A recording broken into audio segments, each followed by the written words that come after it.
Agora a gente vai para a parte finalzinha aqui do cálculo, que é a região após o ponto de equivalência. Então aqui fica bem parecido com o que a gente já sempre faz, né? Que é só considerar o excesso do titulante.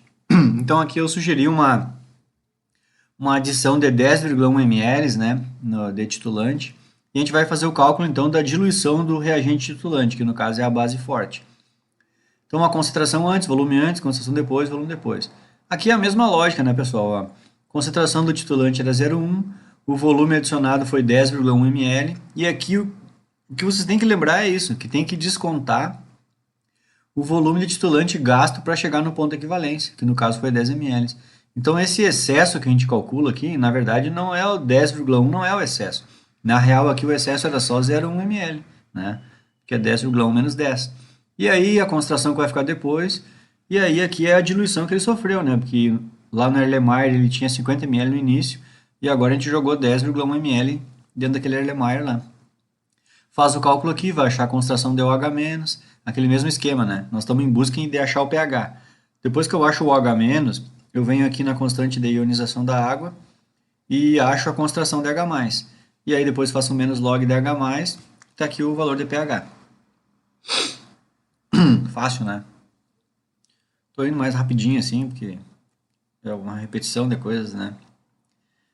É, quando se tu tá escutando, vendo um vídeo desse e tá achando que tá muito rápido, então é sinal que tu passou rápido pelos primeiros, né? Tem que ir avançando à medida que aprendeu bem. Aqui eu vou fazer o seguinte, eu vou dar uma revisadinha bem rápida aqui, ó, como é que foi a titulação, né? Então a titulação era de ácido fraco com base forte. Surgiu a região antes de iniciar a titulação, porque como ele é um ácido fraco, ele não é todo ionizado, então a gente faz um cálculo igualzinho aos cálculos que a gente fazia em química qualitativa, que é calcular pH de ácido fraco, né, em solução. Aí depois disso, a gente tem a seguinte condição de que como o ácido é fraco e quando cair a primeira gotinha de base forte, esse ácido vai reagir e vai acabar, o ânion dele vai formar um sal com o contraíon, que é o cátion da base, né? Então, a gente tem a condição de que a gente tem numa solução química um ácido fraco e o sal dele. E essa é a receita para a gente preparar uma solução tampão. E no caso, como é ácido com o sal do ácido, o tampão é chamado tampão ácido. E a equação matemática que calcula o pH para tampão ácido é essa daqui. Aí a gente usou essa equação aí, calculou. Lembre daquele detalhe que eu já expliquei, que aqui a gente pode usar só as frações, né? Isso ajuda muito a diminuir a nossa quantidade de cálculo para fazer. Tem aquela observaçãozinha que eu fiz, que é na metade do volume necessário de titulante, sempre o pH vai estar igual ao pKa.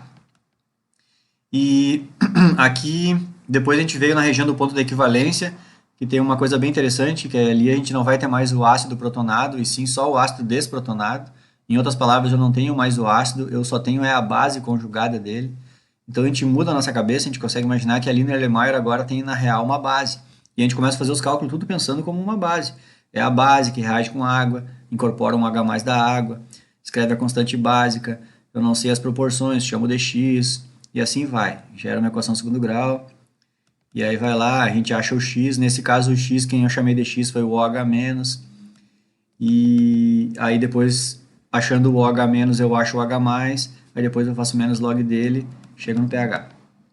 E por último, foi agora que a gente iniciou explicando no início desse vídeo, que é só considerar a diluição do titulante. Então é aquele cálculo de diluição, que só tem que lembrar que tem que descontar o que foi gasto para chegar no ponto de equivalência, tá? Bom, antes de terminar esse vídeo, eu vou fazer o seguinte. O que eu vou fazer aqui é só mostrar, então, dar uma antecipadinha nos próximos vídeos, né? Que é como que seria, então, se essa titulação aqui tivesse invertida, né? A gente tivesse uma base fraca aqui titulando com ácido forte, certo? Imaginem que aqui eu tenho uma base fraca e aqui eu tenho um ácido forte. E aí a gente começasse a fazer o cálculo. Bom, inicialmente a gente ia fazer cálculo para pH de base fraca. Então nós ia escrever uma molécula, a base.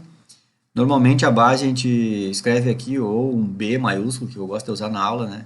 A base, pelas, como é que eu vou dizer, a descrição de Lewis, assim, é qualquer molécula que pode doar par de elétron, né? Então eu uso um B maiúsculo assim.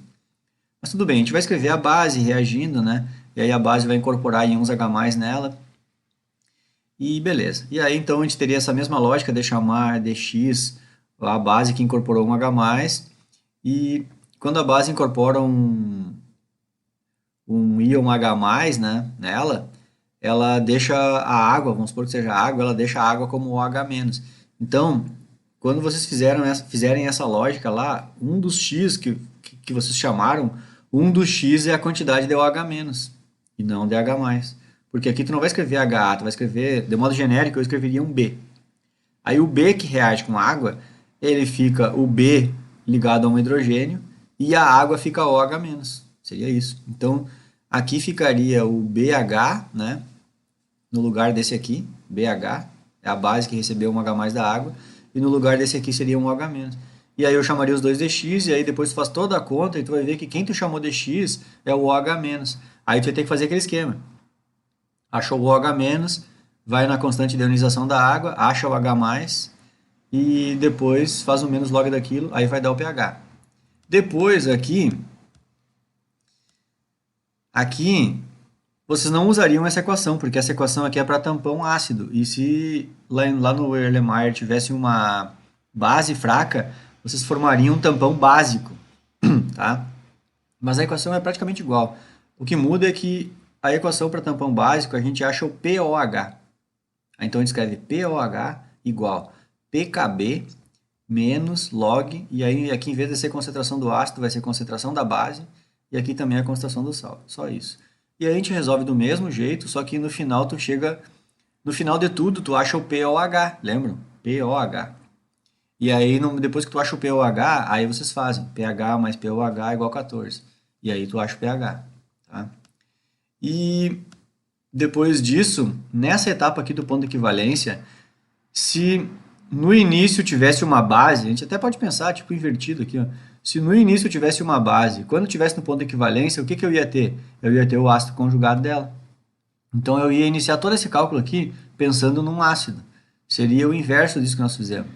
E isso, mas dentro da mesma lógica, de modo que nessa situação, quem eu chamasse de X já era a concentração de íons H+, né? Eu deixo até como sugestão para vocês aí, antes de ir adiante, tentar fazer isso que eu estou sugerindo aqui nesse vídeo. Eu acho que é bem tranquilo, mas tu já está sugestionando o teu cérebro a entender, ah, não, tá, então aqui quando for invertido eu vou inverter esse detalhezinho aqui, né? Porque essa aí pode ser uma das questões que eu posso botar na prova lá, por exemplo. Então exercitem aí, tentem fazer isso aqui numa titulação invertida, né? E é bem tranquilo. Não tem, eu já estou dando as dicas o que vai ser diferente, né? Então no caso aqui, vocês só vão pensar de forma invertida, aí vai ser o Ka, né? E aí quem vocês chamaram de x vai ser a quantidade de H+, não de OH-, que nem aqui, né? E aí no resolver a equação de segundo grau, você já acha a quantidade de H+. Aí não precisa fazer essa parte aqui. Basta fazer o menos log do que achou de H+, e já é o pH. E depois desse ponto aqui, a diluição aí seria igual. Só que também aqui seria o mesmo esquema. Na diluição, o titulante era o ácido forte. Então, depois que achasse a concentração aqui, ó, essa conta final, bastava só fazer o menos log dela, né? Não é o que foi feito aqui, porque aqui nós estávamos falando uma base. Mas se eu estou falando agora, né, eu estou falando de uma titulação que tivesse invertido em relação a essa. Que fosse lá no Erlenmeyer uma base fraca e na bureta um ácido forte, né? Então é isso. Deixo aí como proposta de estudo para vocês. E agora no nosso próximo vídeo a gente vai lá para o Excel para colocar toda essa sequência lógica de cálculo aqui, a gente empurrar tudo isso aqui goela abaixo lá no Excel e fazer ele calcular para a gente, né? E quando a gente faz os cálculos lá no Excel, isso é uma coisa boa também do Excel, né? E quando tu faz lá o cálculo no Excel, a gente já puxa um gráfico. Então, assim, ó, se tu fez um cálculo lá e alguma coisa estava ruim, aí o gráfico já vai te mostrar na hora. Pode ser um gráfico maluco lá, porque tem coisa errada no teu cálculo, né? E às vezes, fazendo a prova só com calculadora, talvez não se perceba o erro, porque tu não vai ficar fazendo gráfico, né? E o Excel ajuda muito isso, né? Tu já consegue ver que está errado na hora, porque não vai dar o desenho bonitinho ali, né? Vocês viram que esses gráficos aqui sempre são curvas, né? A gente tem uma variação lenta, aí tem um salto assim de variação e depois segue aquela variaçãozinha. Todas é o mesmo estilo, né? vou acabar o vídeo aqui.